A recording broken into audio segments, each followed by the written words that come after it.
nossa reunião. Então, prazer estar aqui na presença dos meus queridos colegas, professor Carlos Petit e professor Samuel e todos nós que já nos conhecemos. Nós pensamos de fazer essa sessão porque o ano passado o professor Petit lançou um livro que teve grande repercussão, um livro de história do direito mercantil, que é uma disciplina e uma área na qual ele atua há muito tempo.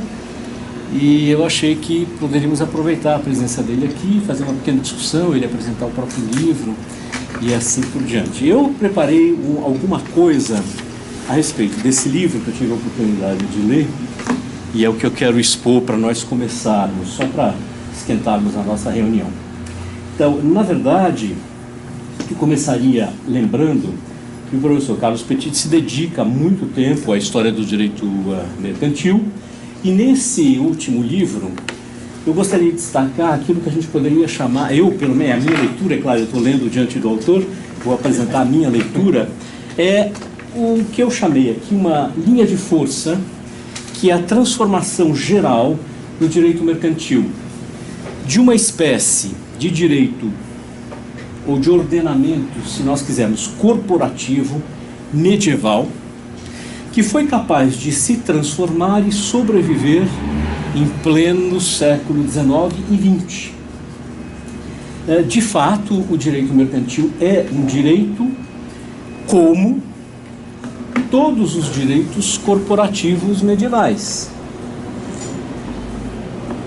As universidades eram corporações, os estudantes e os professores tinham o seu direito. Os cabidos nas dioceses eram corporações que tinham a sua organização, não é? E as muitas artes, mesmo aquelas artes que para nós hoje são iguais às artes dos mercadores, não eram corporações separadas, né? Mas nenhum desses sobreviveu como sobreviveu o direito mercantil. Onde estão hoje esses direitos? Qual deles veio a se constituir num corpo realmente de normas e de institutos autônomos, tratados como uma especialidade no quadro geral de um sistema legal estatal? Essa linha de força a gente percebe, eu percebo, na estrutura que o professor Petit deu ao livro, que eu vou mencionar rapidamente e depois retomar comentando alguma coisa. Ele dividiu o livro em 4 partes, sendo que a primeira parte ele chamou a cultura do ius mercatorum. A segunda parte, as estruturas do ius mercatorum. E a terceira, as mudanças no comércio e a intervenção e a presença do monarca. A gente poderia dizer soberano, ele usa a expressão monarca. E a última parte, que ele chamou de rumo ao direito mercantil espanhol, é como, no caso específico da Espanha, embora todo o livro já seja sobre a Espanha, na verdade, mas especificamente como que o direito mercantil entra no sistema legal, a gente poderia chamar moderno, da Espanha. Tanto que o final do livro é justamente sobre a Espanha moderna e particularmente sobre a Espanha liberal, nesse período. Eu gostaria de destacar, para depois a gente tentar interpretar os pontos em cada uma das partes. Então, na primeira parte, a cultura do jus mercatorum. Ele trata de temas gerais como o mercador, a cidade, a natureza da mercancia, mas ele já introduz algo que sempre me atrai, que é cultura dos mercadores, a base do direito mercantil. E ele destaca várias coisas. Eu destacaria algo que é o que ele chama de a amizade dos mercadores. Quer dizer, mais que uma percepção jurídico-moderna, é realmente uma percepção de uma cultura que vincula, que se impõe, que é normativa, mas não é normativa exatamente nos nossos termos, E depois, a família, a casa, a companhia e os saberes do comerciante. E nos saberes do comerciante, ele destaca a distinção, talvez, e a proximidade entre uma ciência, o comércio é uma técnica, e a prudência, é uma técnica que se exerce com alguma virtude. É daí haver nessa literatura coisa vai ser explorada, talvez pelo professor. Muitos livros, é muito curioso isso, né? Os conselhos aos comerciantes. Uma espécie, não sei se eu estou abusando da expressão, Carlos, mas speculum mercatorum, como havia os specula principis, né? São livros, assim como há manuais para ser um bom príncipe, havia manuais para ser um bom mercador. Isso é o início dessa atividade, é por isso que a gente chama de jus mercatorum, né? Porque ainda é muito subjetivo. Na terceira parte, eu vou pular a segunda, mas na terceira parte ele inicia algo que é muito curioso para quem conhece também um pouco da história do direito mercantil, que é essa presença do monarca. E ele abre com um tema muito caro a todo mundo que estudou os séculos, sobretudo o XVIII, que é o governo ativo e as novas ordenações, que começaram talvez um pouquinho antes, no século XVII, fora no caso da França, não é? As ordenações de Colbert, quando o governo, o soberano, começa a organizar o que a gente chamaria hoje, né? A palavra é sempre complicada, mas de mercado. E eu me lembro de uma expressão, Carlos, que tem no Melo Freire, quando ele começa a tratar do sistema, das instituições de direito civil, em português, tem uma altura que ele fala uma coisa muito interessante. Ele diz o seguinte: o comércio é algo do príncipe. Os contratos entre os comerciantes é algo dos comerciantes, né? Quer dizer, ele está tratando, eu acho que é essa perspectiva, né, que você toma aqui também. O governo ativo é a organização do comércio. É uma novidade, né? Para mim, super importante. E na quarta parte, eu acho que ele volta a um tema, esse é um tema, eu acho, também da própria carreira do professor Petit, que me interessa muito. Ele volta ao tema da cultura. E eu destacaria nessa quarta parte, eu acho que é um pouco um núcleo, pelo menos um núcleo que me interessou particularmente, que é justamente o final. Que espécie de cultura passa a haver depois que o direito mercantil é incorporado ao direito legislado moderno? Eu tenho um código. Como é que se ensina o direito mercantil? E aí ele se afasta relativamente, estou dizendo eu, não é o professor Petit que diz, ele se afasta de outras formas de ensino. É algo que a gente percebe, é uma leitura que eu faço talvez influenciado pelo sistema brasileiro, em que há, no nosso país, por exemplo, há uma disciplina que é direito mercantil nas escolas de direito, mas há escolas de comércio que ensinam as técnicas e as artes do comércio, né? São duas escolas, são duas culturas. Elas se comunicam. Na vida do prático, elas se comunicam. No Brasil, até o advento do Tratado do Direito Comercial do Carvalho de Mendonça, os livros de direito mercantil eram livros voltados para os advogados, para os contadores, para os prepostos. Então, havia uma cultura que mesclava o direito mercantil e a técnica do comércio. Eu acho que isso ele mostra e desenvolve muito bem, porque é um estudo detalhado dos concursos, das matérias de concurso, do que cai no concurso, de como os professores montam os seus programas e assim por diante, que é de grande interesse, né? Então, essa é a primeira parte, uma descrição do livro. O que me chama muito a atenção, e particularmente que eu sempre gostei na obra do Petit, é essa combinação entre cultura e instituições, né? Para mim, os meus alunos já conhecem a minha teoria, a minha perspectiva, é sempre interessante tratar de como os agentes percebem as suas ações, como os agentes definem as suas próprias ações. Quer dizer, isso é cultura e é instituição.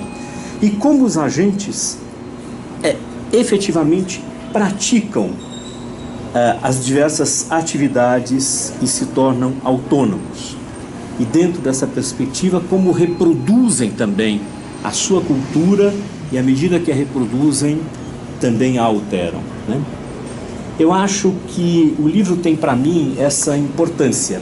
É uma história que mescla cultura, mas mescla também, essa terceira parte que eu gostaria de destacar, a relação entre institutos de direito público e de direito privado, que são contínuos no direito mercantil e mesmo para nós hoje. Nós temos aqui a querida Sheila, professora lá do comercial, todos nós sabemos disso. Quer dizer, como estudar direito mercantil é também estudar as instituições do mercado que são públicas, a regulação pública do mercado. E, finalmente, acho que a última observação que eu vou fazer, o que me interessa, sobretudo nesse livro, é a variedade justamente de fontes que você trata, Carlos. Ou seja, se o meu objetivo é fazer uma história do direito mercantil, na minha leitura, pela cultura e pelas instituições, as fontes são muito mais variadas do que restritas, né? Então eu tenho que ir a arquivos pessoais,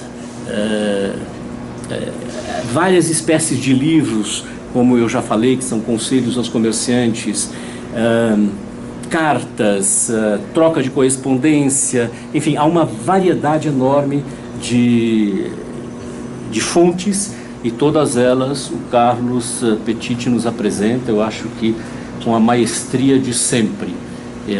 Bom, era isso que eu queria falar. Espero que a minha leitura não seja totalmente equivocada e enviesada. Posso eu? Claro. Eu não preparei nada tão organizado quanto o José Reinaldo. A gente acabou não conversando muito qual que seria o meu papel. Ele só disse, olha, conto com você na segunda-feira. Eu interpretei esse conto com você segunda-feira, trabalho um pouco. Bom, então eu quero dizer que eu estou muito contente de estar nessa sessão organizada pelo professor José Reinaldo, porque o Carlos é uma pessoa muito querida, que eu conheço já há alguns anos, não sei nem quanto tempo. Ele tem vindo aos nossos congressos de História do Direito desde 2006. Então é uma satisfação ter a oportunidade de tê-lo aqui conosco esse mês e para discutir o seu trabalho, né? Eu começo com uma observação biográfica. O Carlos, fui presenteado, não precisei comprar o livro, o Carlos me regalou o livro, e ele tinha me dado um e-mail dizendo, olha, saiu o meu livro pela Marcial Pons, eu quero teu endereço para te enviar o livro. E na hora que eu vi o título, eu falei, esse título é uma trampa, como que o Carlos pôde vestir um formato tão restritivo que escreveu uma história do direito mercantil? E eu comecei a me perguntar, antes de receber o livro, mas quando que ele vai começar? Ele não pode começar antes do liberalismo? Seria anacrônico. Comecei a me perguntar por essas coisas. E será que ele vai fazer uma concessão desse tipo? Começar com Baixa Idade Média e contar a evolução do direito comercial? Então eu comecei, pelo teu e-mail, eu fiquei muito cético do projeto e muito curioso para saber como que você iria resolver a construção do livro e a narração, né? E aí, esse seria o meu primeiro comentário, que vai na linha do que o José Reinaldo já mencionou, e gostaria de ouvir um pouco mais, Carlos, sobre a descontinuidade entre o ius mercatório e o direito comercial. Então, diferente das narrativas que a gente tradicionalmente tem já na biblioteca, essa etiqueta é uma etiqueta comercial, para vender o livro, e você diz isso. Porque a narrativa é mais complexa, ela não é a da evolução de um direito comercial que já existe desde a Idade Média, né? Então eu gostaria de ouvir um pouco mais sobre essa diferenciação. Uma segunda questão que eu gostaria de destacar, também já antecipada pelo professor José Reinaldo, em certo momento do livro você faz uma distinção, faz uma discussão mais aprofundada da diferença, se eu entendi bem, de costume para direito costumeiro. E costume, haveria um vínculo entre costume e cultura. Então a discussão sobre cultura comercial é uma maneira, digamos, metodologicamente talvez mais contemporânea, de falar dos costumes comerciais, que não é a mesma coisa que direito costumeiro. Eu também gostaria de entender um pouco mais, então, sobre as fontes desse ius mercatório que não é necessariamente, que não passa pela teoria das fontes que estava sendo construída tanto pelo direito canônico, pelo direito comum em sentido amplo, civil e canônico, né? Então, não é direito costumeiro, é costume, é uso, usanças, e isso é diferente. Diferente no quê? Né? Um terceiro tópico que me encantou, em particular do livro, que é algo que me interessa de longa data e vem me interessando cada vez mais, que é a relação entre religião e direito,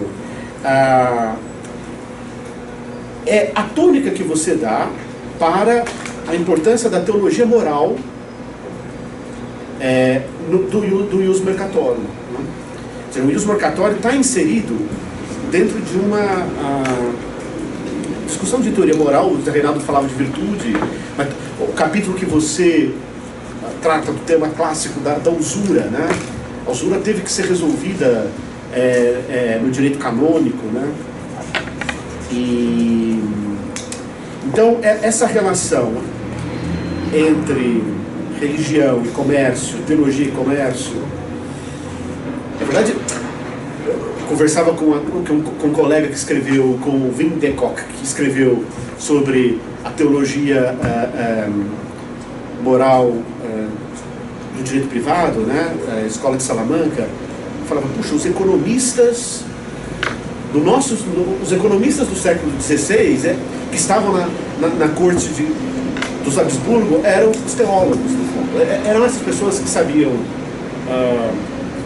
como definir o contrato justo, o preço justo, etc. Né?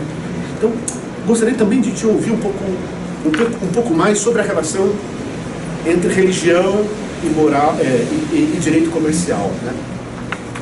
Então veja, o nosso ius é um livro então que quebra com uma série de lugares comuns, né? O ius mercatorium não é o direito comercial liberal, não é religioso, está relacionado com a religião. E isso me encanta no livro, ou seja, o título realmente é uma trampa.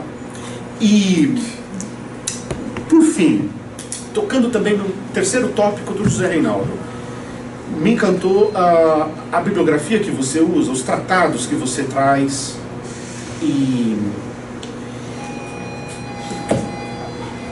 a gente conhece os manuais de direito comercial pós-codificação, né? Agora, a literatura, onde que eu vou ter a literatura doutrinária sobre ius mercatorium?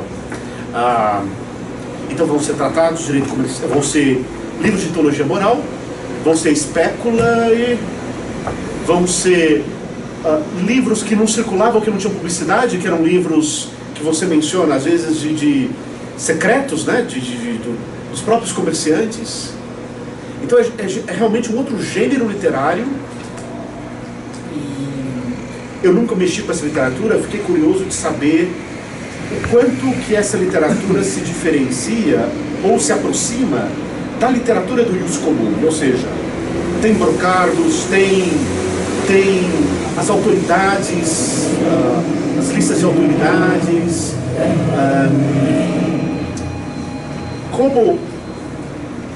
enfim, gostaria de ouvi-lo um pouco mais também sobre a forma, já que eu não vou poder assistir a palestra amanhã, a forma desses livros do ius mercatorium do período pré-codificação. Então, basicamente, é o que me ocorre para resgatar, então, a primeira dúvida biográfica quando você me mandou um e-mail me ofertando o livro.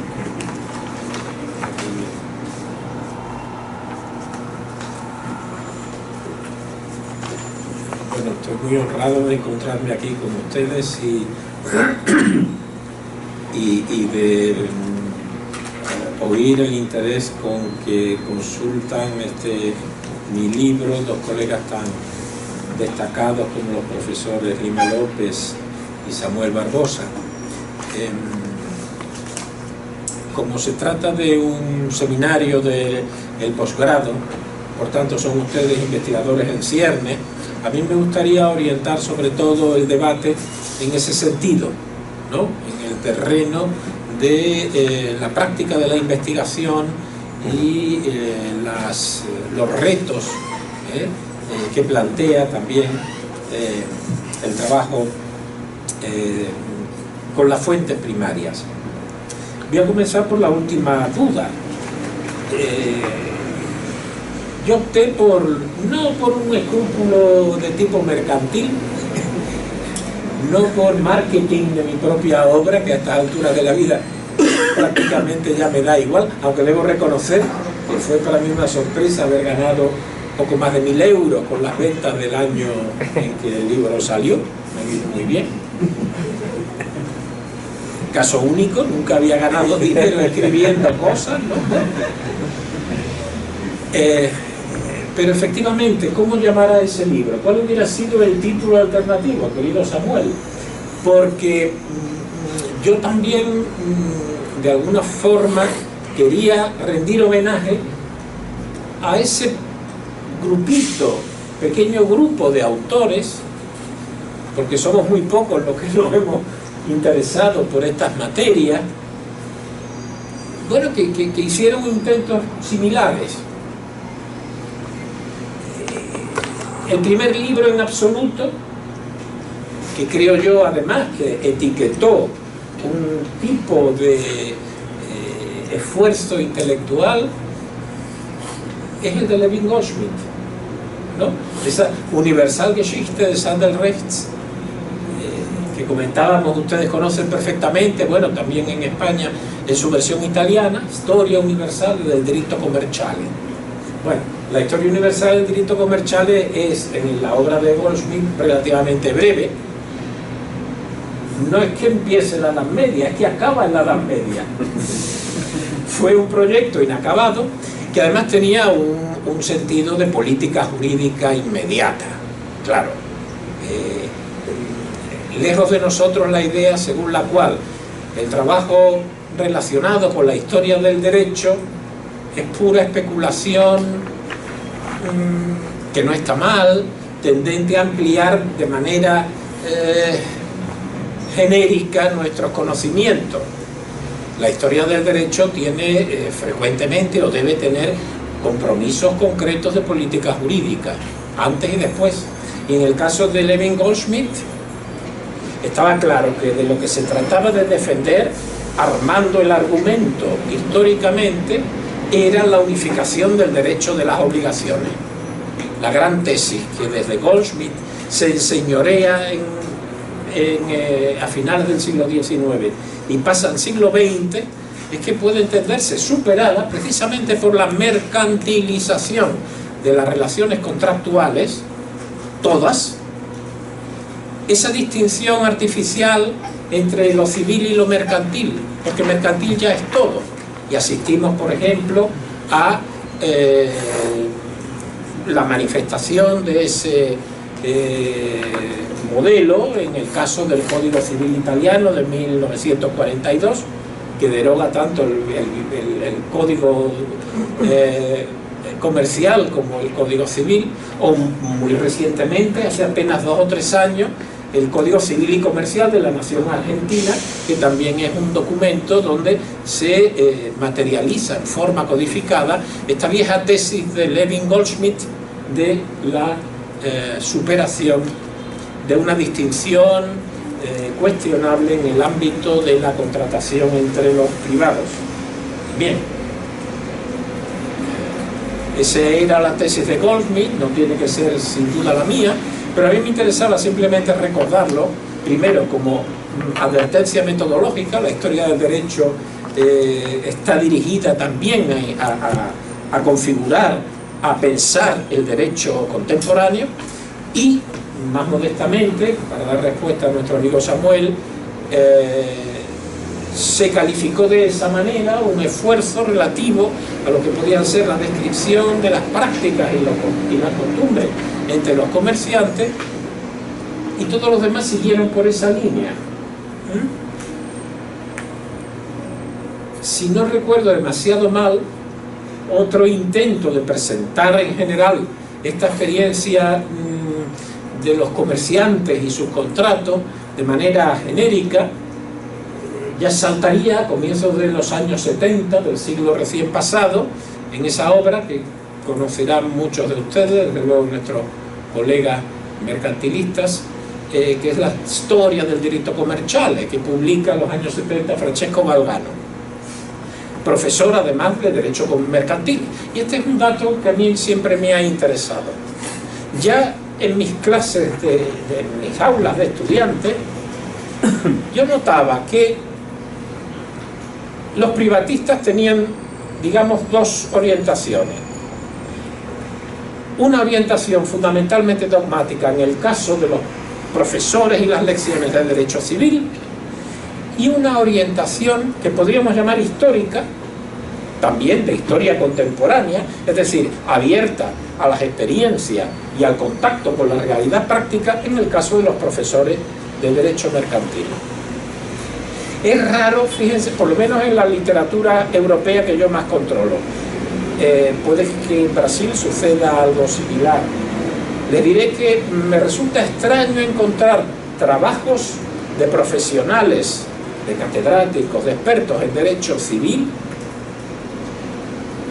que incidan en la historia de su propia disciplina, mientras que por el contrario no es nada infrecuente encontrar esos trabajos cuando se trata de profesionales del derecho comercial. Por ejemplo, Galgano, célebre abogado de Bolonia, catedrático no menos célebre de Derecho Mercantil en la Universidad de Bolonia, fue luego también rector de esa universidad, y en el 74, me parece, o 76, publica su pequeño libro, útil, sin duda, puede ser superado, pero fue un documento importante en su momento, Historia del Diritto Commerciale.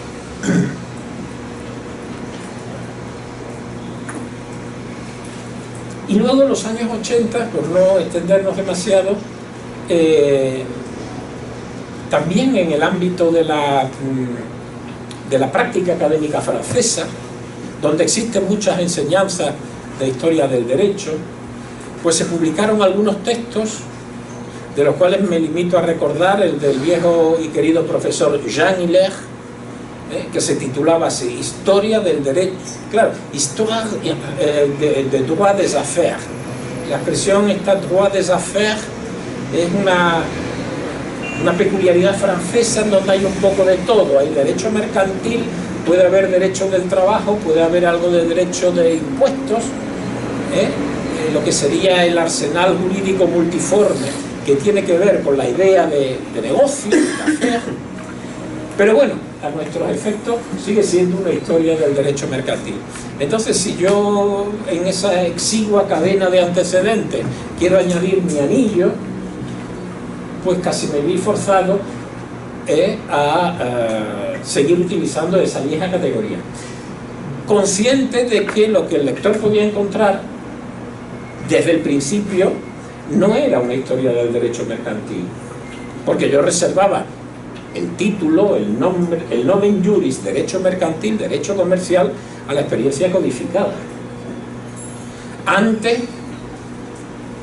tenía una alternativa, que era emplear dos términos,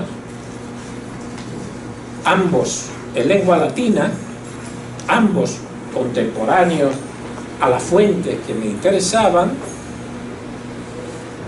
que precisamente por estar en latín ya al lector le introducen un elemento, ¿no?, afastamento, un elemento de distancia muy útil.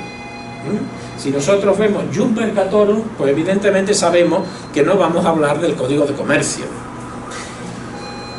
Opté por ese término Jus Mercatorum y no por otro, en esa época que a mí me interesa, lo que pudiéramos llamar el antiguo régimen, de uso más residual, como era Lex Mercatoria. En primer término, porque Lex Mercatoria ha resurgido en nuestros días y puede ya contaminar con una lectura demasiado contemporánea los conceptos que a mí me interesaban.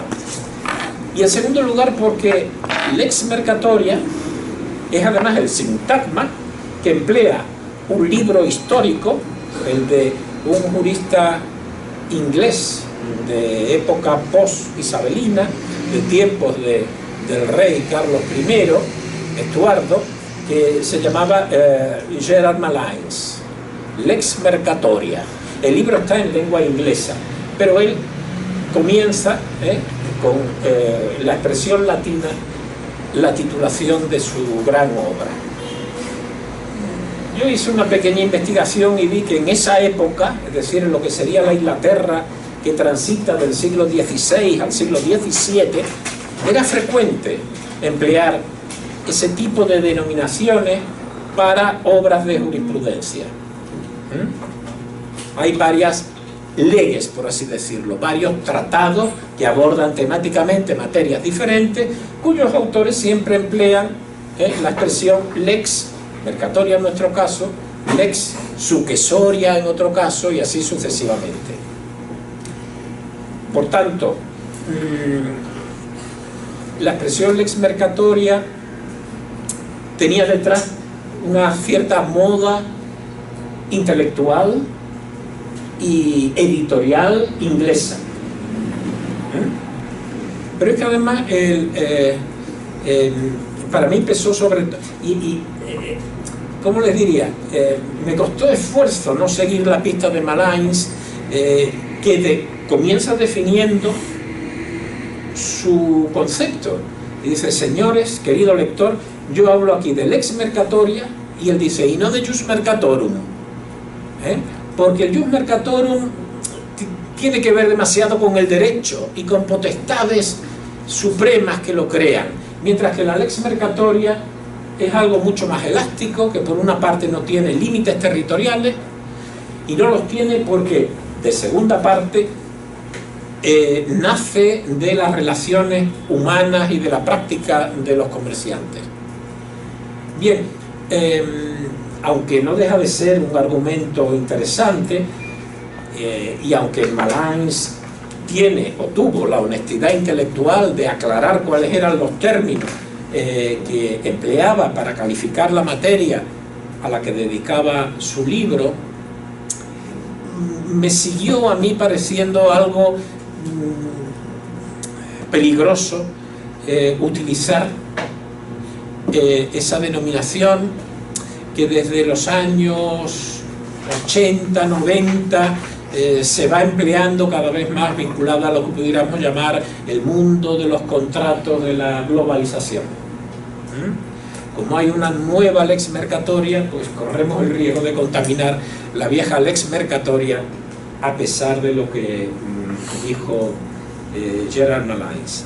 En todo caso, el contenido de la obra de Malines es perfectamente equiparable al de estos otros tratados, sobre los que volveré respondiendo a tu duda dentro de un momento.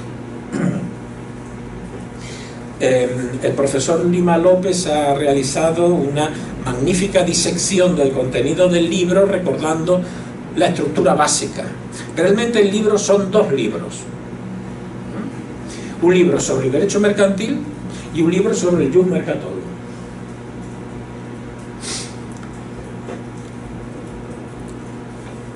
Creo que ganan reunidos, por lo que les diré dentro de un momento.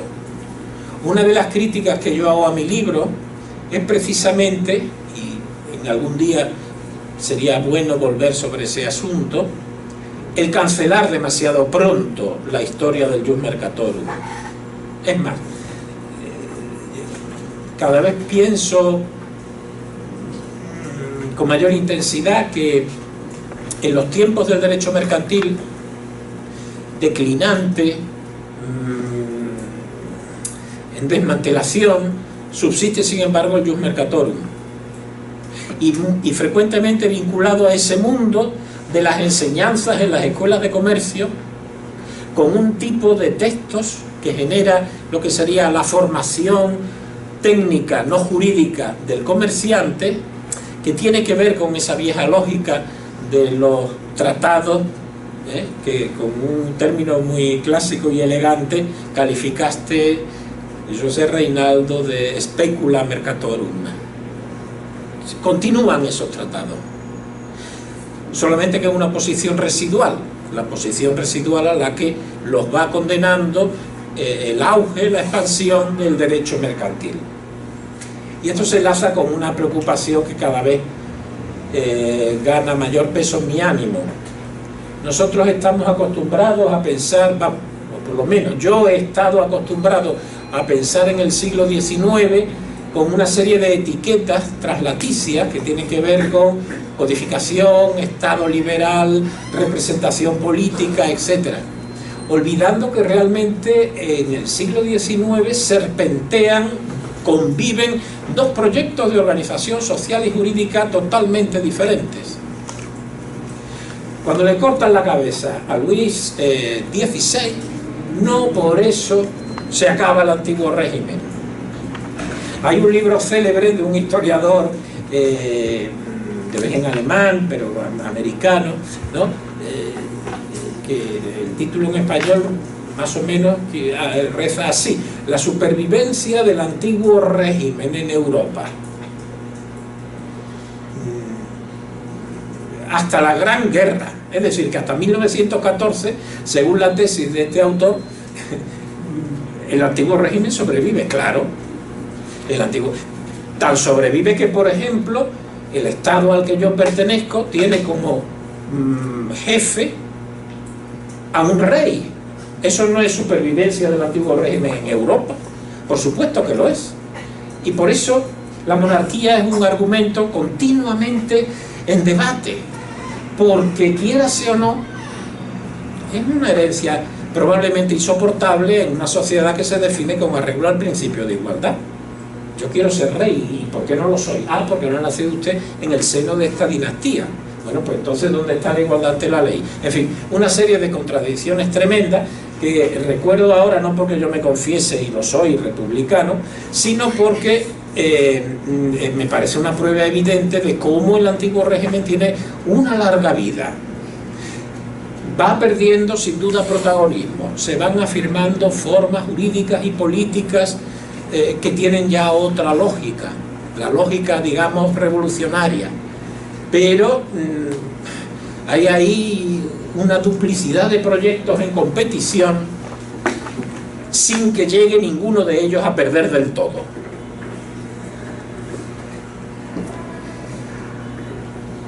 Por tanto, reunir, volviendo a nuestro asunto más concreto, reunir la historia del Jus Mercatorum con la historia del derecho mercantil, creo yo que puede tener este efecto en una futura, que seguramente nunca llegará, reescritura de ese libro, para valorar el peso de esa tradición en el ámbito del derecho codificado.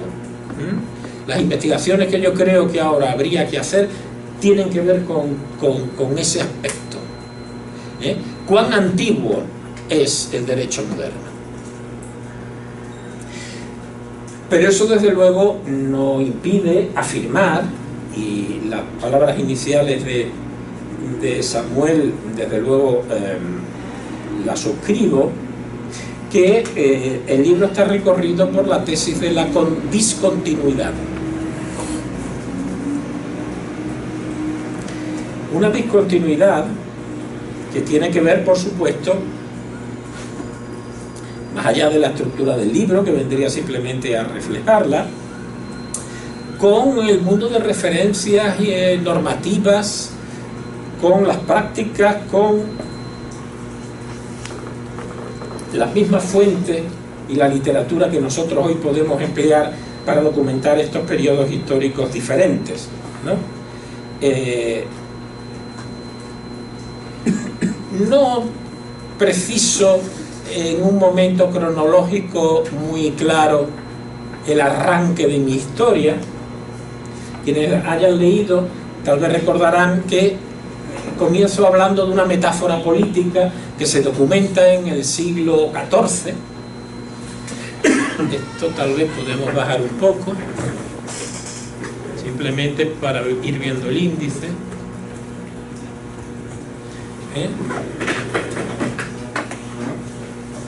Esto se ve mal, ¿no? Bueno, voy a bajar ahí. No, pero voy a subirlo un poco más. Ah. Así.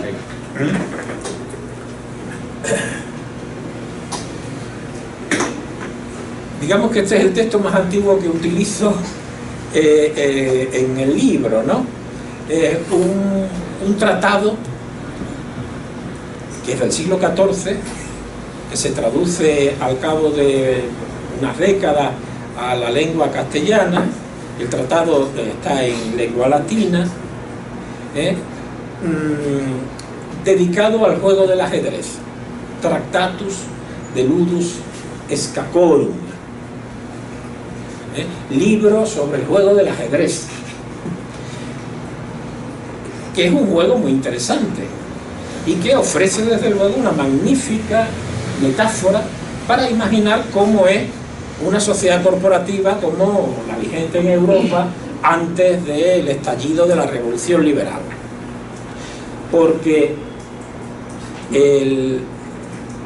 de hecho la traducción castellana es más precisa, una traducción del siglo XVI, que se llama Dechado de la vida humana tomado de las piezas del ajedrez.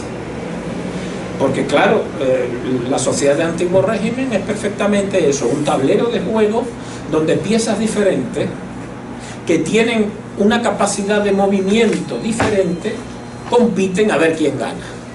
Y están los humildes peones, pero también está la torre, está el alfil, está el caballo. En definitiva, una representación figurada de lo que eran los estamentos de una sociedad compleja, no individual, sino precisamente, antes se apuntaba a esa idea corporativa.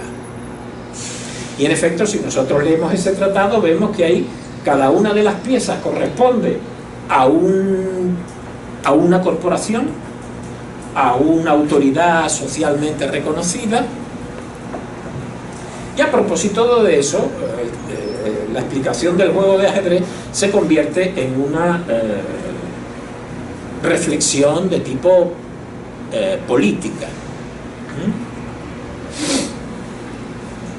Bien, pues de ahí arranco yo, centrándome, claro, en aquella figura, uno de los peones, de una manera un poco arbitraria, dice, el quinto peón es el mercader. Bueno, pues muy bien, a ver qué cuenta del quinto peón, que no sé cómo se dice peón en portugués, peón. El quinto peón es el mercader, que lleva además, y ya narra la psicología, una balanza y una bolsa, y una regla para medir los tejidos, y tiene que comportarse de esta manera, y si no es terrible y tal.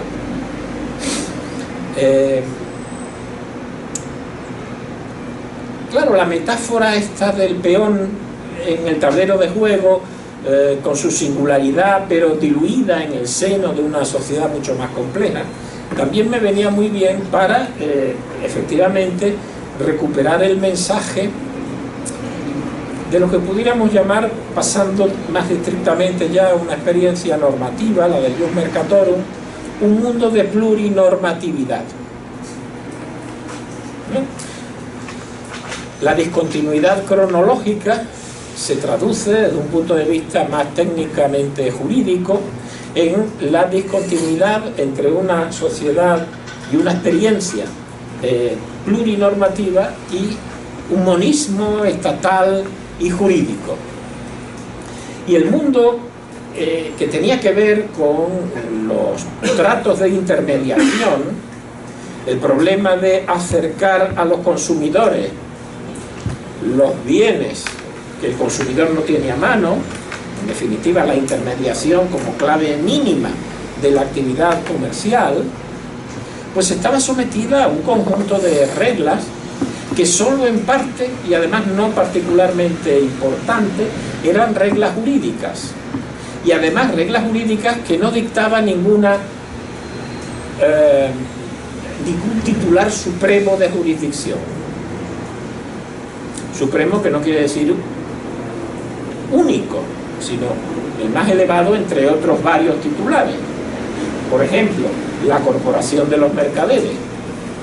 Los mercaderes convenientemente asociados formaban también una universitas, es decir, un ente único pero plural, compuesto por muchos individuos, pero que tenía una singularidad subjetiva, y que en la medida en que obtenía el reconocimiento de su fuerza jurisdiccional, tenía la capacidad de autogobernarse.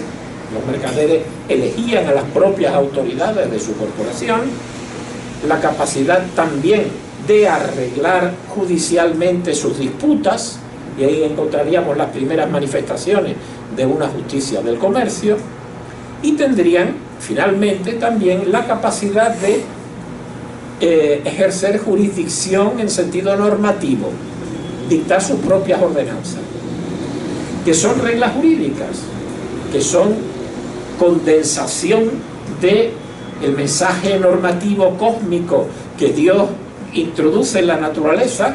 Hablo de los parámetros conceptuales de aquellos tiempos, traducidos en unas reglas concretas al alcance de los hombres y aplicables por los hombres. Pero estas reglas son, digamos, una de las múltiples normatividades que inciden en el fenómeno comercial. Porque claro, está la religión, la misma idea de que la corporación sea jurisdiccional y de que tenga una capacidad normativa y de que las leyes de la corporación no sean otra cosa que la especificación a los efectos de esa actividad profesional del mandato normativo de la naturaleza creada, nos revela que hay una base confesional religiosa fortísima y que el primer círculo, en todos los sentidos, primero porque es el más importante y primero porque es aquel en que se soportan los diversos andares del edificio, es el mundo de las creencias religiosas. Para eso fue muy útil, por ejemplo, simplemente buscar un tipo de fuente que mis antecesores no habían tenido en cuenta. No quiero yo auparme en los hombros de mis antecesores, que son tan grandes como para que yo no pueda ni siquiera atrapar el faldón de su chaqueta. Pero lo cierto es que en una historiografía del derecho mercantil no se había tenido en cuenta algunas fuentes que sin embargo aquí y allá pueden ir apareciendo. Y me refiero, por ejemplo, a libros de memorias que escriben los mercaderes, como tantos otros, pero son textos que un mercader ocioso del siglo XVII escribe para sí mismo, sin interés ninguno de publicarlo, y que por tanto debemos, creo, atribuirle alguna credibilidad. No estaba escribiendo una novela, estaba escribiendo sus propios pensamientos.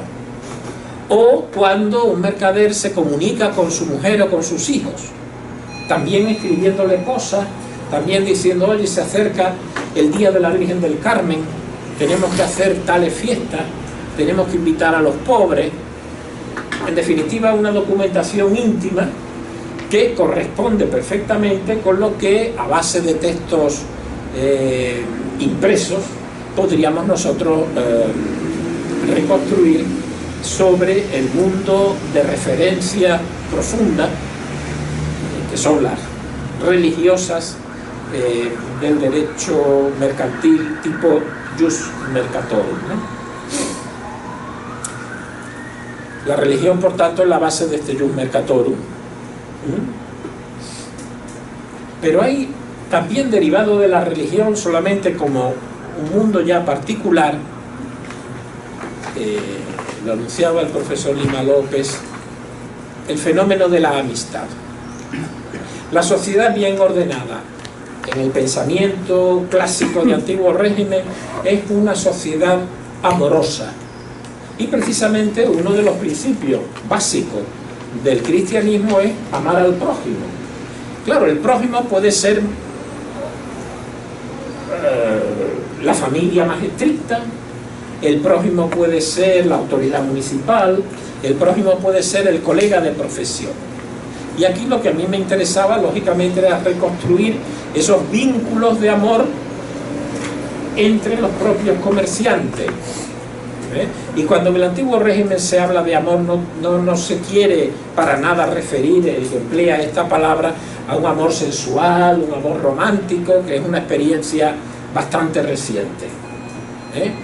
El amor es una natural afinidad que nos lleva a compartir con otros determinadas cuestiones y afectos, y también criterios profesionales. El propio Malains, al que yo me refería antes al hacer la crítica de la denominaciones mercatorias, incluye entre los muchos y ricos materiales de su tratado un formulario de letras de cambio. Bien, ¿cómo hay que escribir una letra de cambio? Y además lo incluye en varias lenguas. Y se supone que el mercader tiene que comunicarse en lenguas diversas. Basta recordar el tráfico que podía existir en la Inglaterra de comienzo del siglo XVII con Holanda. Pues hay que escribir a lo mejor en holandés. O con Sevilla o Cádiz en España. O con Lisboa. Y encontramos efectivamente en estos formularios de documentos cambiarios modelos que están en inglés, pero también en italiano, en español, en holandés, en portugués, etc. En todos ellos, el librador de la letra siempre comienza con la expresión, la digo en inglés, que es el predominante en la obra de Malaise: "To my loving friend, Mr. X", ¿no? O "a mi amigo querido". Todavía eso se emplea en el tráfico epistolar, ya cada vez más resumido con los correos electrónicos. Pero no era un cliché, sino era un elemento fundamental. Y por eso entre amigos no hay pleitos. Antes les hablaba de la importancia que podía tener el contenido judicial de la jurisdicción de la corporación mercantil. Pero ahora añadiré que realmente los mercaderes huían de los litigios, no ya ante los jueces de la monarquía o municipales, sino ante sus propios jueces. Porque es impropio de un amigo el llevar a otro ante un tribunal. Los mercaderes se arreglan de otra manera, de las posibles maneras. En el peor de los casos, si no podemos zanjar nuestra cuestión, pues nombramos un tercero, también de nuestra profesión y amigo común, que dirá: mira, pues tú tienes esto otro. El arbitraje.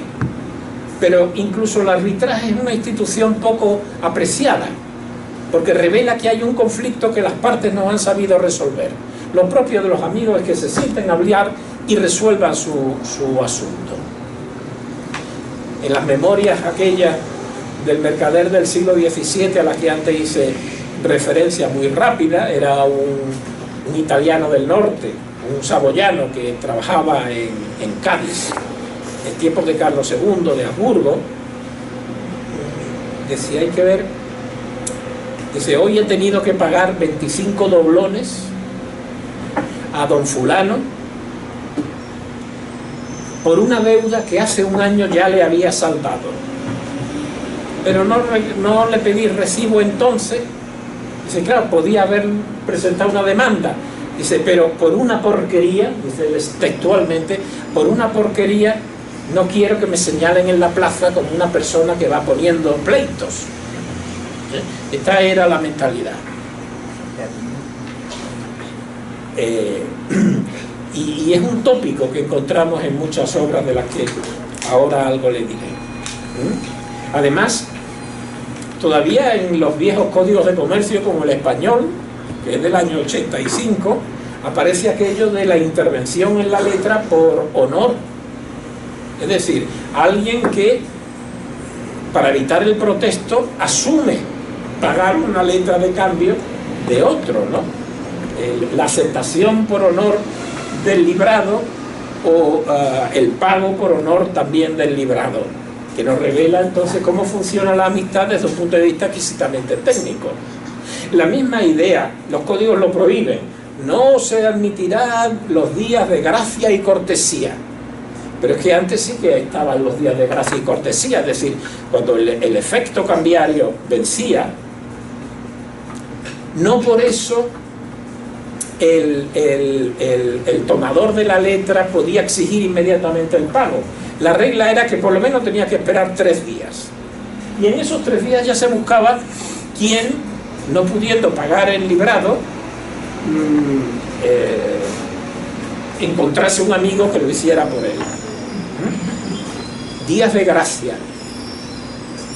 Términos como gracia, términos como intervención por honor, que se dirían totalmente ajenos a la mentalidad del que se dio llamar individualismo propietario de nuestra cultura contemporánea, pero que sin embargo estaba dentro de lo que era ese concepto, desde luego general, pero también con efectos muy concretos de la amistad entre comerciantes. Y esto me permite tocar algún aspecto fundamental que tú has planteado, que es demasiado grande para que yo le dé una buena respuesta. La cultura comercial como una cultura de usos y costumbres en relación con el derecho consuetudinario. Si nosotros, claro, este término derecho consuetudinario, que desde luego tiene a partir de Savigny una propia historia, de Savigny-Puchta y su escuela, se documenta en la literatura del jus comune.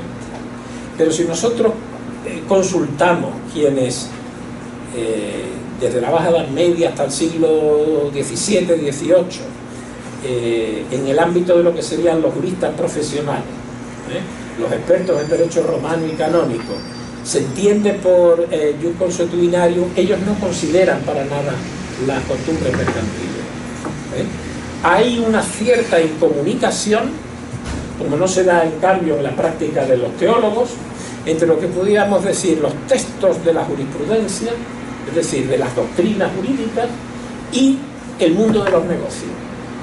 Salvo algunos casos límite, juristas que se interesan, por ejemplo, era un jurista tardomedieval portugués, Pedro de Santarém, que se interesó por el contrato de seguro. Pero porque el contrato de seguro no solamente afectaba a los comerciantes, podía tener un radio de acción un poco mayor. Y poco más, las sociedades también, pero porque las sociedades no siempre tenían un objetivo comercial. Y ahí están Héctor y ¿cómo se llamaba? Antonio, no sé, los Felicios, padre e hijo, que tratan del contrato de sociedad. Pero son casos extraños. En la mayor parte de las circunstancias no hay una elaboración doctrinal del mundo de los usos mercantiles, y cuando los juristas hablan de ese mundo es para excluirlo. Creo que hay una frase por ahí de Benvenuto Stracca que dice, bueno, los jueces de los comerciantes no saben derecho, pero arreglan sus cosas, ¿no? sin acudir a la técnica que nosotros los juristas tenemos. Una cierta displicencia hay, sin duda.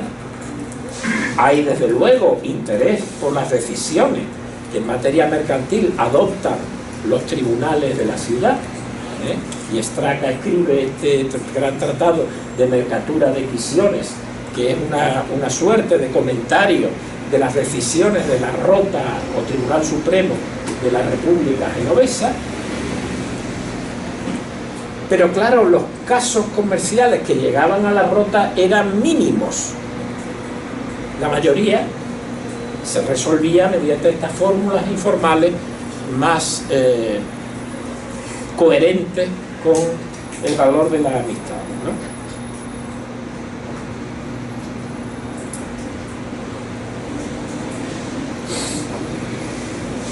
Claro, frente a todo ello, el mundo del derecho mercantil nos sitúa ante el individuo. Si no recuerdo mal,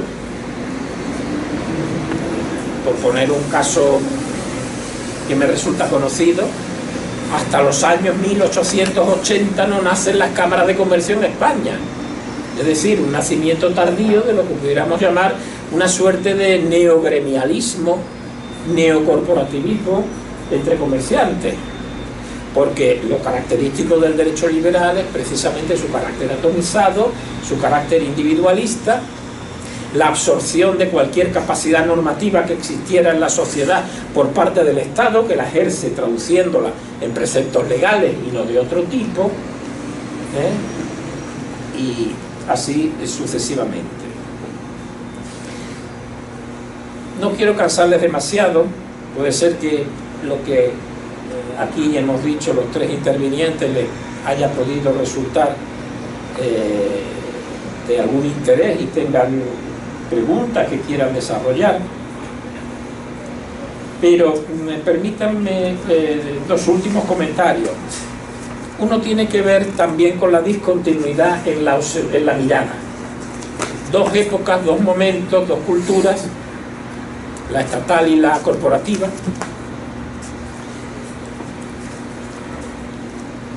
Puede parecer una paradoja, pero nosotros estamos mucho más informados, disponemos de mejores fuentes, etcétera, respecto de la cultura del jus mercatorum, lo que pasa es que saber buscarla, que de la cultura del derecho mercantil del Estado liberal.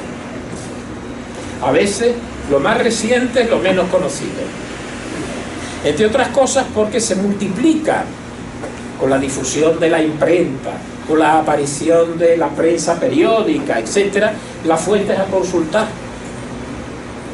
Y del siglo XV a lo mejor nos queda un tratado de ajedrez que es fácilmente utilizable y que nos permite ya formular una hipótesis. Pero del siglo XIX tenemos bibliotecas enteras inabordables por parte de un investigador individual. En el caso además que me afectaba, yo tuve directamente que meterme en los archivos del Ministerio de Justicia para ver cómo se habían realizado las leyes mercantiles del siglo XIX. Nadie me lo contaba. Por eso, la discontinuidad también la reflejo en mi mirada, les decía. Mientras que las partes relativas al jus mercatorum son partes muy interpretativas, yo cojo lo que hay e interpreto. Las partes relativas o la parte relativa al derecho mercantil es, a mi pesar, muy descriptiva. Tengo que buscar a ver lo que hay. Si hay un proyecto, pues algo tengo que decir del proyecto. Evidentemente, cualquier descripción es interpretativa también. No es una mera, ¿no? Y ustedes lo verán en su trabajo. No es un reflejar sin más una realidad pasada a través de la fuente. La misma opción de que yo leo esta fuente y no leo esta otra ya implica un ejercicio de interpretación que no es menor. Pero en términos generales, yo acuso a mi libro de ser desigual en este sentido, porque por desgracia, a mi modo de ver, la materia es muy desigual.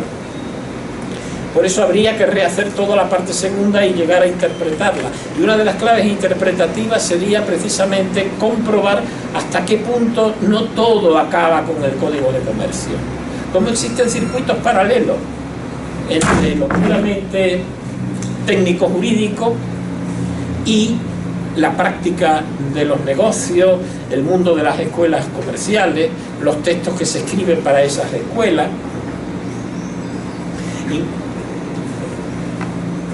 Es sintomático, por ejemplo, que las lecciones tan originales de Soler, de lo que hablamos hace años, hace un año, o todavía no, en Roma, pues sea un manual de derecho mercantil que realiza un profesor de universidad, pero para docencia en escuelas de comercio, y en donde defiende que el ánimo de lucro no es definitorio del derecho mercantil.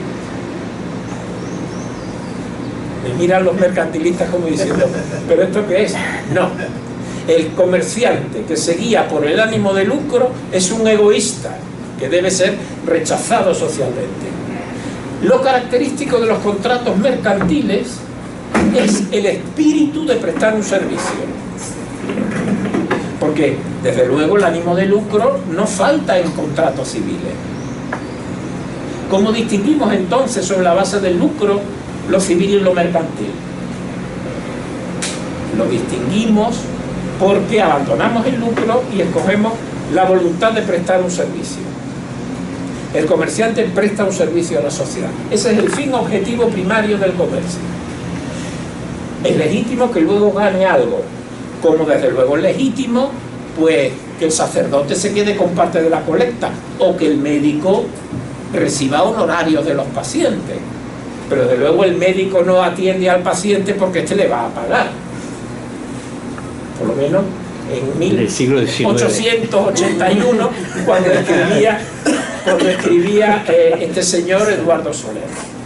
Pues de la misma manera que el abogado o el médico, que honestamente ejerce su profesión, tienen un objetivo que más allá de la ganancia que luego van a obtener, de la misma manera el comerciante, que legítimamente debe ser retribuido, porque sabe algo que no es común, porque tiene igual un establecimiento que también él pues tiene que mantener económicamente abierto, etcétera, tiene esa voluntad de servicio, y ahí estaría la clave de bóveda de la contratación mercantil. Bueno, este originalísimo manual nace precisamente en el seno de una escuela de comercio para señoras. Señoras, ya que hay dos, ¿no? Pues un pequeño comentario. No sé si ustedes se han percatado de que la única profesión que en el antiguo régimen está abierta a las mujeres es la mercantil.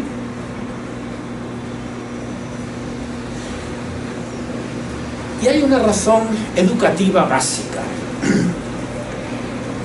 Sin perjuicio de que hubiera algún caso raro que aprendiera latín, la lengua latina, que era la clave para las profesiones superiores, medicina, derecho, teología, etc., se enseñaba solo en escuelas de niños. Las escuelas de latinidad eran, que además implicaba salir fuera de casa, como una niña iba a salir fuera de casa, escuelas de formación de los futuros gobernantes, de los futuros dirigentes de la sociedad. Y esa enseñanza, que además era muy agónica, muy violenta, las guerras de Yugurta era lo que los niños aprendían a leer, porque aprender a leer significaba aprender a leer el latín. De Bello Gálico, de Julio César, los textos violentos de la antigüedad grecolatina, todo eso era algo que históricamente estaba vedado a la mujer. Y sin embargo, las obras de lo que pudiéramos llamar la literatura de la mercatura, los tratados sobre la actividad comercial, estaban predominantemente escritos en lenguas maternas, es decir, en lengua femenina. Estaban potencialmente abiertos a la consulta del público femenino.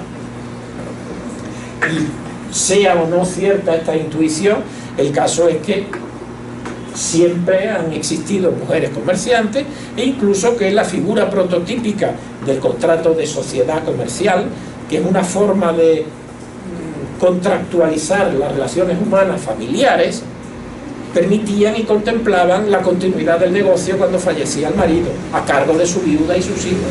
Viuda e hijos de tal, es la típica firma comercial que ha existido siempre.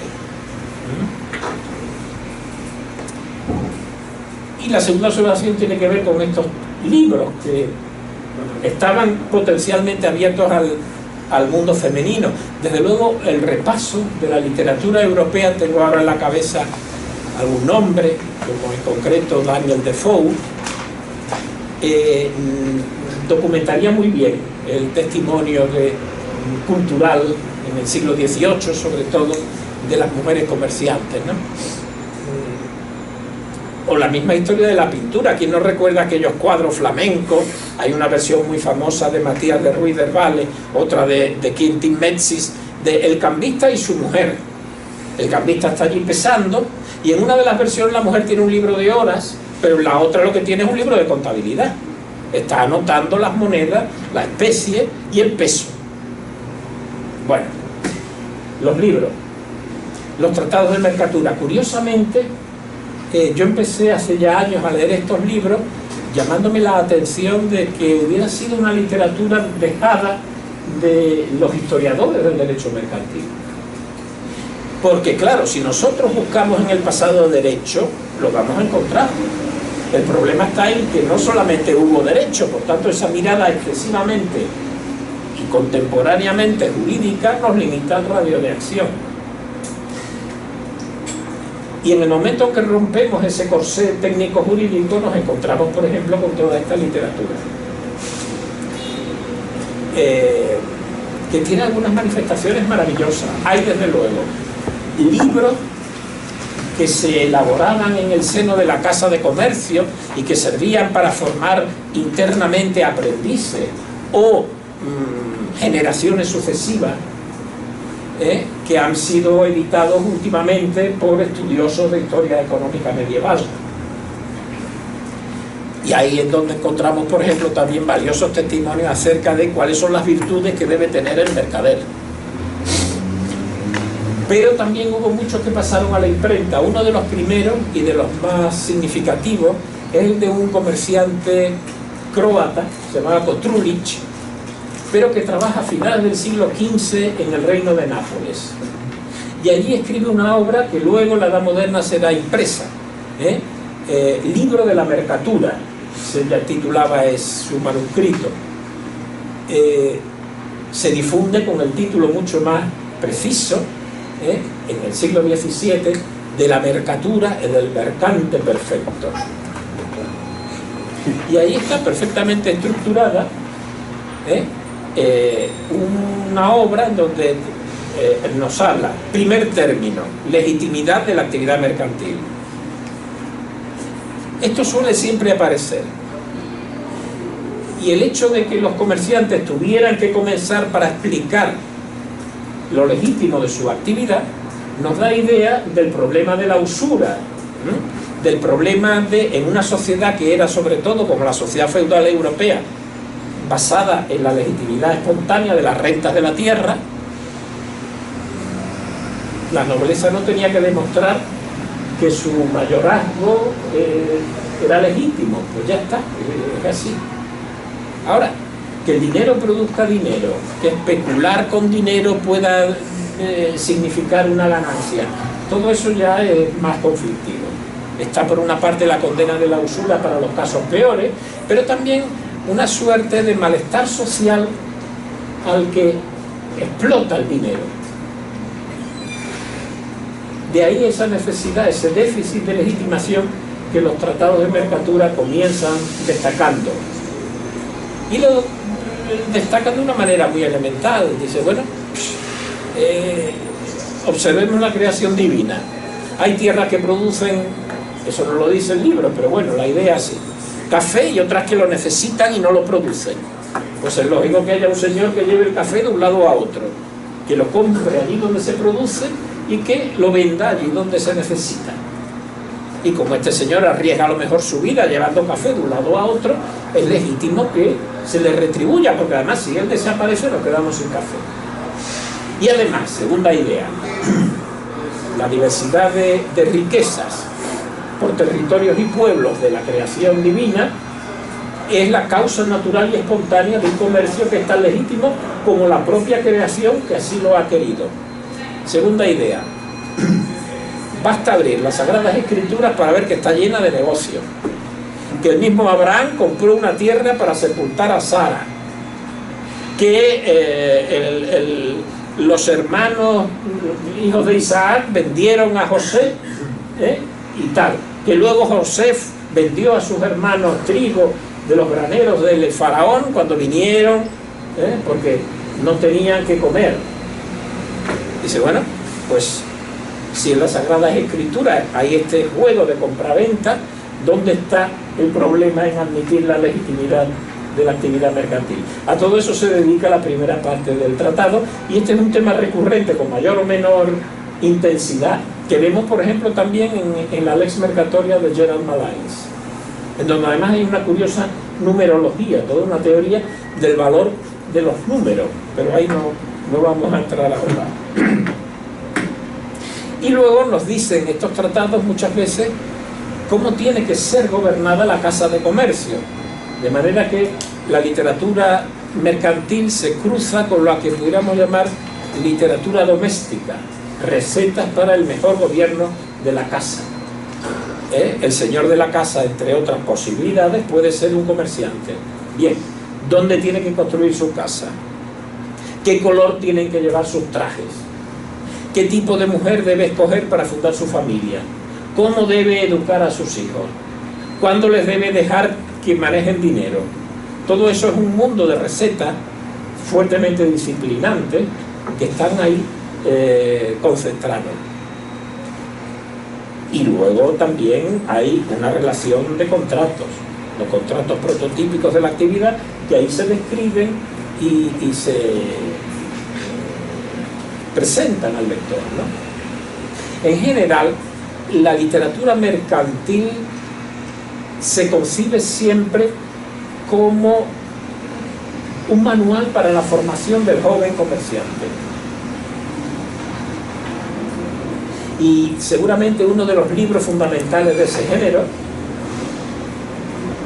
que engendró millares de manifestaciones desde finales del siglo XV hasta por lo menos el siglo XVIII, me refiero al Le Parfait Négociant de Jacques Savary, una obra de tiempo de Luis XIV, que de nuevo se titula El perfecto mercader.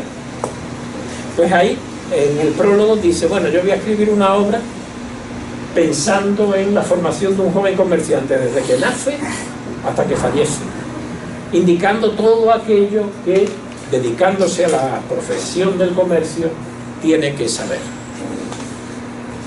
Es un género realmente interesante y creo yo válido como pocos, porque otras profesiones no han generado tanta literatura sobre sí mismas. Hay algunos libros de jueces para jueces, pero no son muchos. Algún libro de abogados para abogados, pero de nuevo no son muchos. Desconozco si los hay, puede que sí, seguramente, para médicos. En cambio, para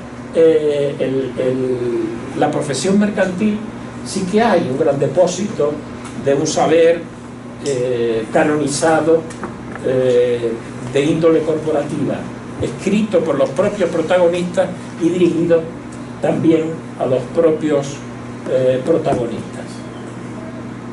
Y ahí están los formularios de letras de cambio, ahí están las tablas de pesos y medidas que variaban de lugar en lugar, ahí están las rutas comerciales y el número de días que podía tardarse en llegar desde Londres hasta Cádiz. En definitiva, un saber geográfico comercial mezclado también con lo puramente monetario, con lo jurídico, en el sentido que antes les decía.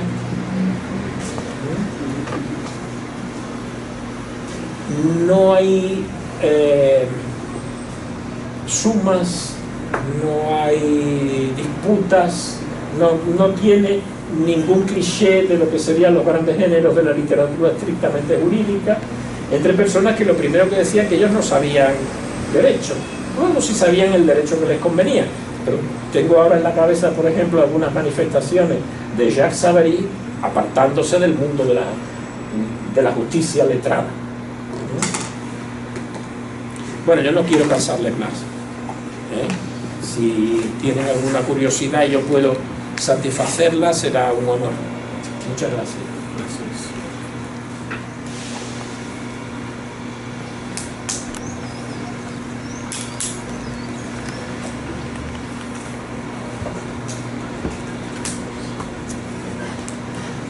Uma questão, inquietação, o pessoal que está escrevendo sobre história do direito aqui, alunos meus, alunos do Samuel. Eu tenho Ariel. Ariel, depois Gustavo. Tá. Na literatura, principalmente no século XVI, por aí, quando surge a imprensa, há uma certa tendência em publicar as coisas em livros, né? Então as pessoas elas têm uma certa desconfiança em relação aos livros. Ele demora um tempo para ser aceito como um meio de divulgação de ideias. Eu queria saber se isso também ocorreu no meio mercantil e se o senhor teve acesso a essas fontes que eram manuscritas, muitas vezes manuscritas, e elas corriam, né? Então, assim, em Portugal isso foi muito importante. Eu lembro que era chama inclusive Corre Manuscrito, né? O nome dessa tendência, que eles escreviam manuscritos e corriam entre si, de grupos pequenos, entre academias. Sim.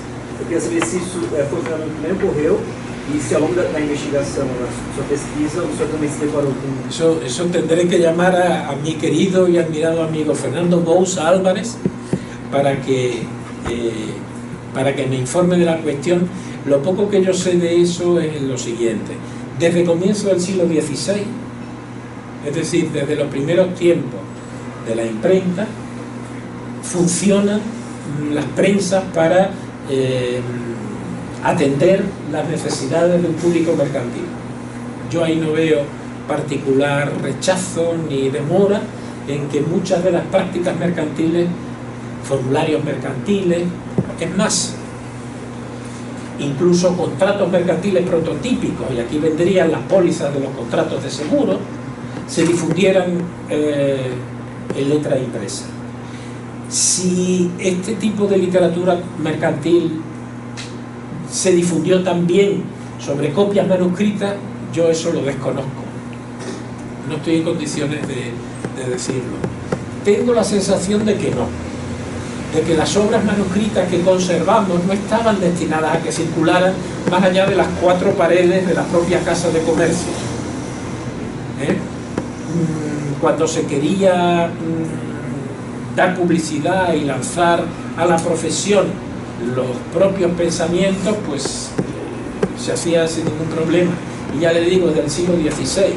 Hay un par de bibliógrafos, uno alemán, otro francés, que empezaron hace años un gran proyecto de catalogación bibliográfica titulado Ars Mercatoria. Y estos dos autores han publicado hasta ahora 3 grandes volúmenes, identificando, los criterios ya son opinables, pero bueno, identificando lo que serían las obras destinadas a los comerciantes, todas las ediciones que cada una de ellas han tenido, y procediendo desde principios de la imprenta hasta al menos el siglo XVIII.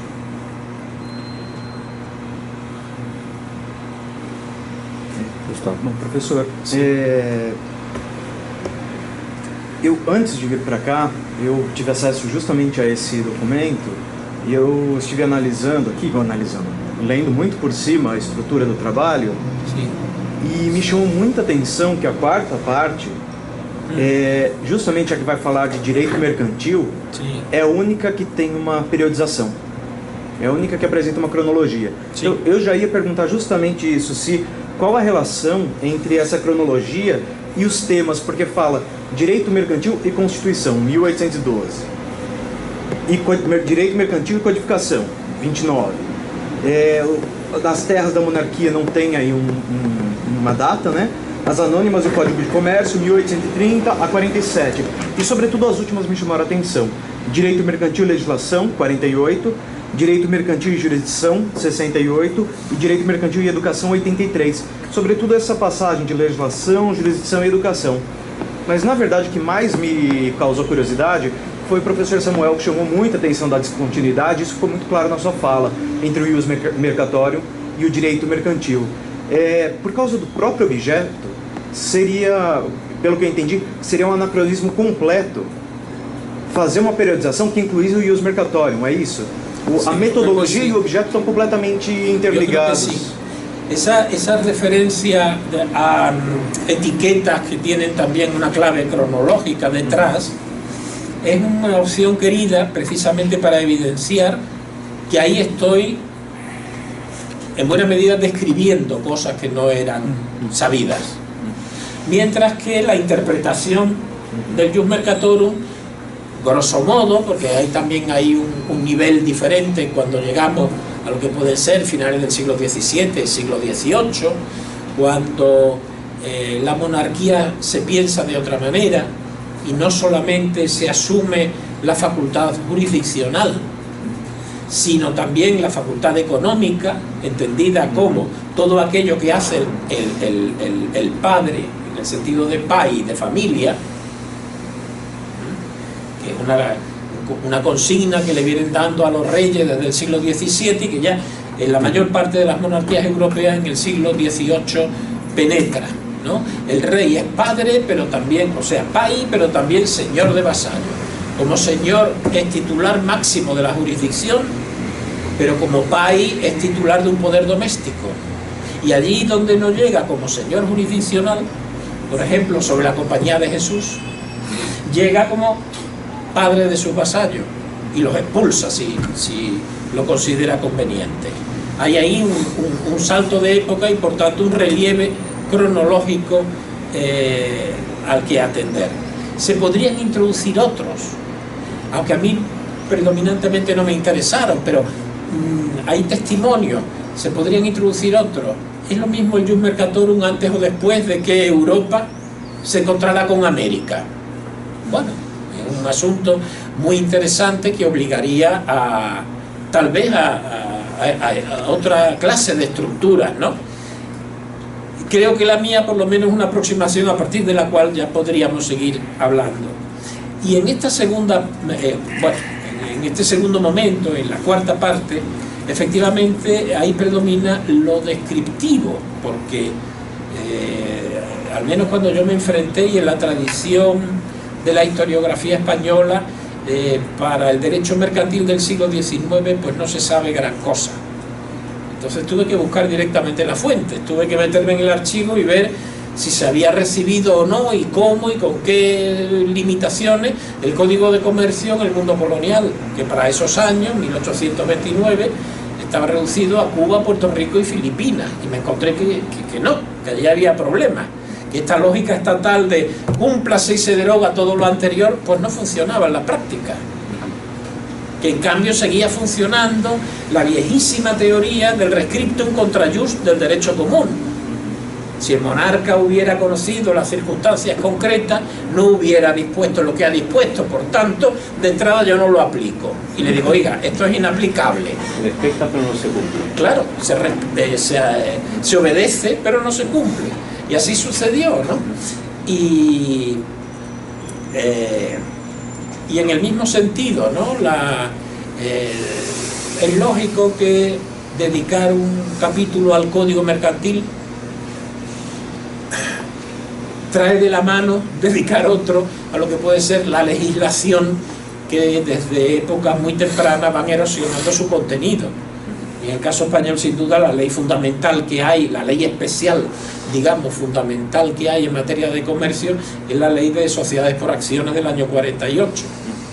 Pero de nuevo, no se sabía nada, me tuve que meter en el Consejo de Estado a ver los dictámenes que escribía el Consejo de Estado sobre los decretos que iban aprobando caso por caso las sociedades por acciones, que fue la regla general desde el Código Napoleónico, pero que en España no se introduce hasta 1848, después de la gran crisis del año 46, 47, 48.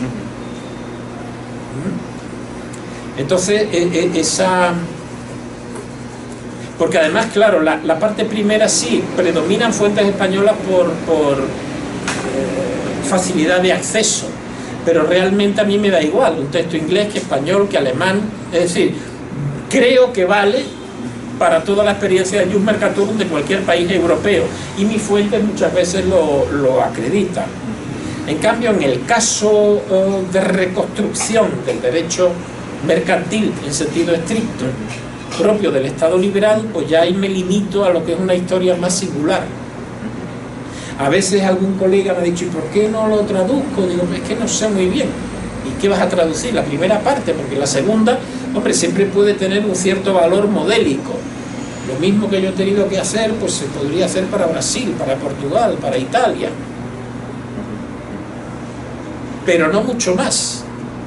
Son historias ya nacionales, porque es un momento nacional, que tendríamos que tener presente antes de dar un siguiente paso y hacer un ejercicio comparativo. Porque lo que sí es cierto, y ese es otro defecto del libro, es que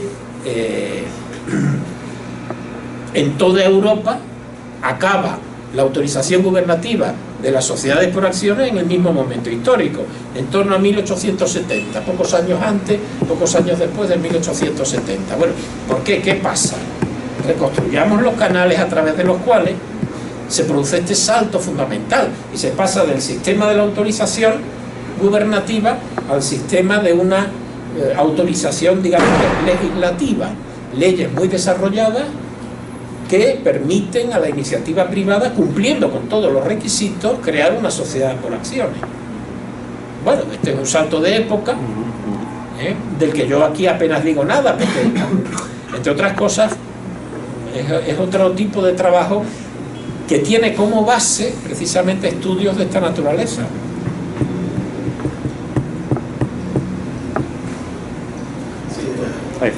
Muchas gracias por su presentación. Yo tengo dos preguntas. La primera sobre las costumbres. ¿Cuál es la importancia clave de la costumbre en el jus mercatorium? También se hace importante en el derecho mercantil. La segunda pregunta tiene que ver con jurisdicción, porque se enseña mucho que algo muy importante en el empiezo del comercio fue la jurisdicción propia o exclusiva de los comerciantes. Y me llamó mucha atención que usted ha dicho que para los comerciantes el derecho no era tan importante. Pero ¿por qué tenían tribunales especiales solo para ellos, incluso en fallos contra no comerciantes? Claro. Sí. Bueno, ante todo la idea básica, para responder primero a esta segunda cuestión, es recuperar bien el concepto de jurisdicción, el concepto de jurisdicción atinente al periodo histórico que nos interesa. Y jurisdicción para los juristas que teorizan sobre la misma es lo que pone el digesto, que pone una frase muy ambigua. La jurisdicción es decir derecho, e inmediatamente declinan ese decir derecho. Es decir, se dice derecho, por ejemplo, haciendo una ley, se dice derecho resolviendo un litigio, se dice derecho también eligiendo las propias autoridades. Un concepto entonces histórico que no identifica la jurisdicción con el fenómeno de aplicación a un caso litigioso de un ordenamiento previo al litigio, que sería lo que es jurisdicción para nosotros, ¿no? Bien, y aquí ya vienen las distinciones, porque en el caso más avanzado en el tiempo,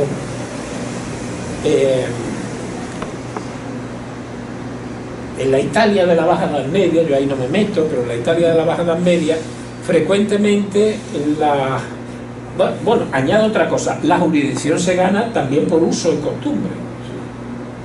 El hecho de actuar como una corporación y funcionar de esa manera en un título legítimo no tiene que concederlo el príncipe, no tiene que concederlo el príncipe. Y así surgen corporaciones autogobernadas en la Italia de la Baja Edad Media. Pero es que a veces existe una identidad entre la corporación mercantil y la estructura de gobierno ciudadano. Se hizo popular en la cultura europea la expresión genuensis ergo mercator. Si usted es de Génova, usted tiene estatuto de comerciante. Y realmente, yo creo que lo mismo podría decirse de Venecia. Las instituciones, no había como una institución separada de comerciantes, porque los comerciantes ya eran el órgano de gobierno de toda la ciudad. Y el entender que todos los genoveses eran comerciantes tenía importancia dogmática. Porque, por ejemplo, aunque se prohibía canónicamente los intereses usurarios, el obtener dinero, aunque fuera muy poquito, por el contrato de mutuo, sí que era legítimo los intereses en conceptos reparatorios, el lucro cesante o el daño emergente. Yo te dejo 100 para hacerte un favor, hombre, dentro de un año tú me devuelves 100 y algo más, compensando el sacrificio que yo he hecho, quitándome de lo mío para dártelo a ti. El daño emergente ya es más complicado, porque hay que demostrar que uno ha dejado de ganar aquello que ha servido para socorrer al prójimo. Ahora bien, en Génova no había que demostrar el daño emergente, porque se daba por supuesto, como todos los genoveses son mercaderes, todos los genoveses tienen derecho, sin ninguna prueba, a reclamar daño emergente. Perfecto. En el caso de la península ibérica, las primeras manifestaciones de unas corporaciones mercantiles organizadas son también bajo medievales, pero más tardías, siglo XIV, y tienen que ver con la corona de Aragón. Barcelona, Mallorca, zonas además fuertemente vinculadas a Italia y al tráfico mediterráneo. Y además corporaciones mercantiles que estaban muy vinculadas a la estructura municipal. De manera que podemos decir en términos generales que entre la jurisdicción mercantil y la jurisdicción de los entes municipales hay un cruce muy claro a finales de la Edad Media. Y que yo recuerde, la primera extensión fuera de la jurisdicción mercantil, fuera de la Corona de Aragón, es a Burgos, en 1494, cuando los reyes católicos le dan a los comerciantes burgaleses, que en esa época era muy importante. Burgos operaba el tráfico marítimo desde el puerto de Bilbao, que está relativamente cerca, y era un tráfico muy importante de lanas con el norte de Europa. Bien, pues le concede una organización similar a la que tenían en Barcelona, aunque en este caso no vinculada a las estructuras municipales. Y a partir ya de esa concesión, 1494, se expande luego a otros grandes puertos de la península: Bilbao en 1511, Sevilla a mediados del siglo XVI, Lisboa, pero ya en época de los Felipes, no sé si era 1607 o 17, pero bueno. Entonces, esa es un poco la cuestión. Lo característico de, según las teorías jurídicas del momento, de la jurisdicción mercantil es que era una jurisdicción de bajo rango. Porque, claro, los juristas hablaban de una escala de jurisdicciones, ¿no? Y arriba de todo estaba el rey, pero no lo debemos entender en términos de Estado como único poder, sino un poder culminante de otros muchos que estaban por abajo. Y al mismo tiempo cada una de esas escalas, de esa pirámide jurisdiccional, tenía un contenido diferente. El rey podía aplicar, por ejemplo, penas de muerte o de privación de miembros, que le corten el brazo. Eso era lo que se llamaba el mero y mixto imperio. En cambio, los estratos corporativos inferiores con jurisdicción disponían por lo general de la llamada módica coertio, es decir, imponían una multa al que no cumplía con los mandatos del gremio. En estos casos, el ejercicio de una capacidad normativa, elaborar las ordenanzas del Consulado de Comerciantes de Bilbao, por ejemplo, requería la autorización del titular de la jurisdicción superior. Y ahí había ya una negociación continuamente entre la corona y ciertas corporaciones mercantiles para aprobar sus normas, que una vez aprobadas, efectivamente, valían también para personas, en determinados casos, que se relacionaran con los comerciantes. Pero en general, aun disfrutando de una jurisdicción procesal, digamos, propia, la tesis de los tratados de mercatura era siempre evitar los pleitos, también ante los propios jueces corporativos. Por supuesto, evitarlo en la medida de lo posible ante los jueces del monarca, evitarlo ante los árbitros incluso, ante los jueces corporativos. Mejor fórmula de composición. Y en el caso de los usos, claro, yo soy en el libro conscientemente ambiguo sobre el tema de la costumbre, porque temo que teorizar demasiado sobre la costumbre sea un debate inútil en la medida en que no son costumbres jurídicas, o no solamente son costumbres como un uso vinculante que determina una regla. Son otras cosas, son modalidades de trato cordial, respeto a consignas religiosas, una idea poco dogmática de lo que puede ser la costumbre mercantil es la que me guió, y yo creo que por necesidades de la fuente. Es cierto que el derecho comercial hasta nuestros días, y tengo ahora presente el arranque del Tratado de Cesare Vivante, considera los usos como una fuente predominante. Pero claro, Vivante también dice que todo aquello que se hace de favor no constituye un uso que vincule al comerciante. Si un comerciante regala muestras, no puede luego venir el cliente y decir, oiga, deme de nuevo muestras. Si un comerciante regala un obsequio a su clientela por Navidad o a un empleado que se jubila, que se aposenta, no puede luego decir, oiga, ahora también, este año también quiero yo mi regalo. Y establece ahí una norma muy clara. No constituye un uso a los efectos del Código de Comercio todo lo que tienen que ver con actos de gracia y cortesía. Bueno, pues esos son precisamente los usos de gracia y cortesía que valían para los mercaderes del Ius Mercatorum. Gracias. Bueno, gracias. Acho que é uma pergunta um pouco mais curta. Chamou a atenção no início do livro, existe uma menção à caridade. Sim. E eu me questiono se isso tem a ver com aquela ideia de legitimidade da atividade. Para justificar legitimamente a atividade, isso vinha vinculado com a prática de caridade. Sí. Nesse sentido.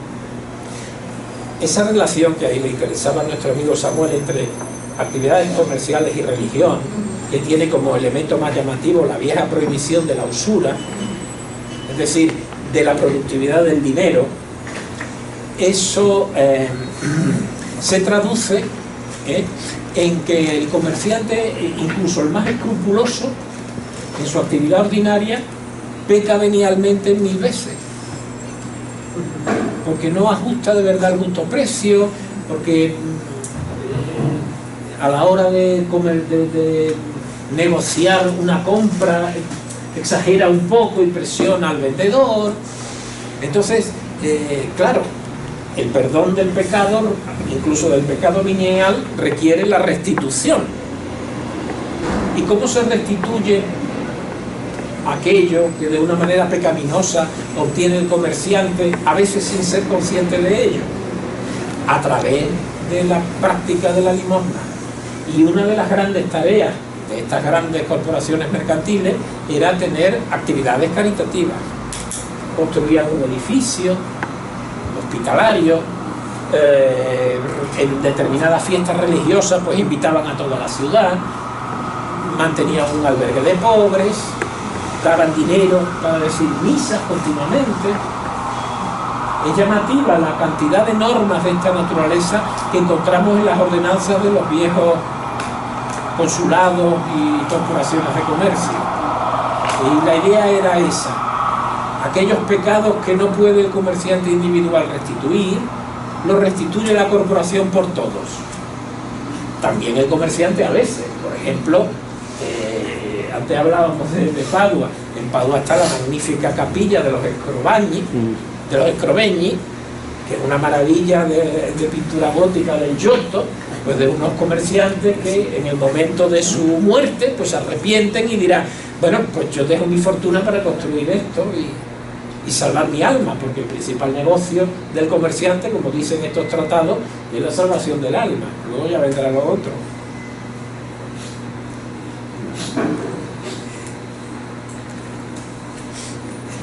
Eu queria só fazer um comentário, porque despertou minha curiosidade a leitura e um comentário seu. O que me interessa hoje, mais que tudo, é essa virada, né, do século XVIII para o XIX, essa passagem. Eu queria lembrar duas coisas. Aqui no Brasil a gente tem um autor que é típico dessa virada, que é o Lisboa, que é o Visconde de Cairu.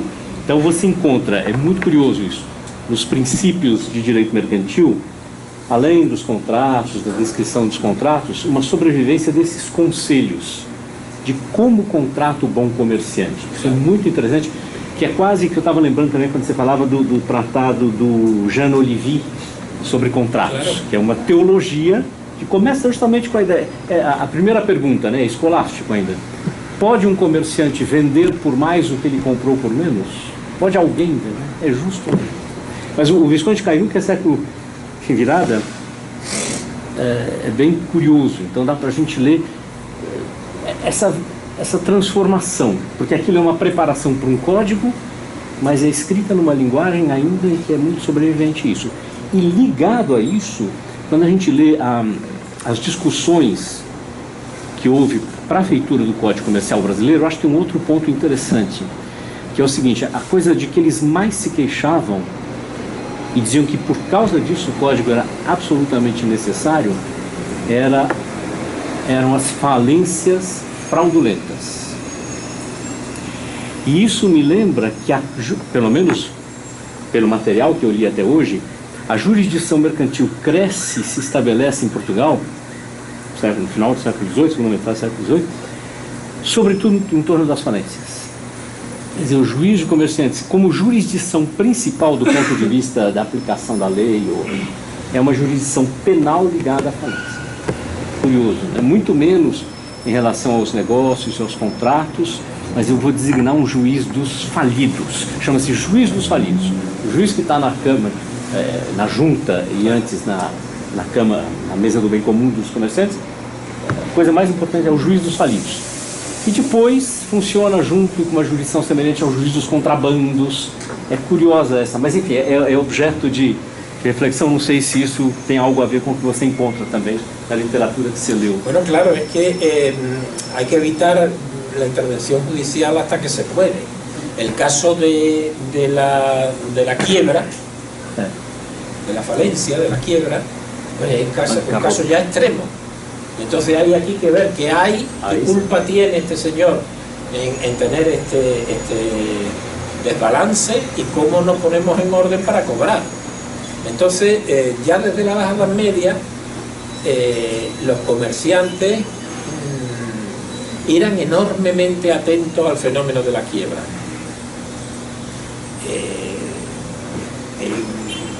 En el Palacio de la Mercatura, que se conserva en Bolonia, está en la esquina de calle Castiglione y calle Santo Stefano, había en la pared una superficie pulimentada donde se pintaba el retrato del mercader que caía en quiebra, para que todo el mundo lo viera y nadie hiciera negocios con ellos. Una forma, claro, era una pintura infamante, pero al mismo tiempo tenía un profundo sentido comercial. Este señor ya tiene un desbalance, no contraten con él porque va a ser peor. Y sí, claro, sí. Y bueno, esto es una anécdota, pero lo que revela es esa sensibilidad ante el caso límite de la quiebra. Uno de las carencias que tiene mi libro es precisamente que apenas trato de la quiebra, porque a mí no me interesaba tanto la reconstrucción de las principales instituciones mercantiles, sino más bien un relato donde se evidenciara ese doble momento cultural y jurídico. Pero sin duda, y estuve tentado en estudiarlo para introducir un capítulo específico, la quiebra merece atención, precisamente por esa condición límite, porque el funcionamiento ordinario de los lazos de amistad, del amor, etcétera, ya no funciona, y ya hay que intervenir, ya hay que tomar medidas, hay que apoderarse de los bienes, hay que, en su caso, llevar a la cárcel al deudor. E por aí entra o rei, né? Por aí vai entrar a jurisdição real. Também. Talvez.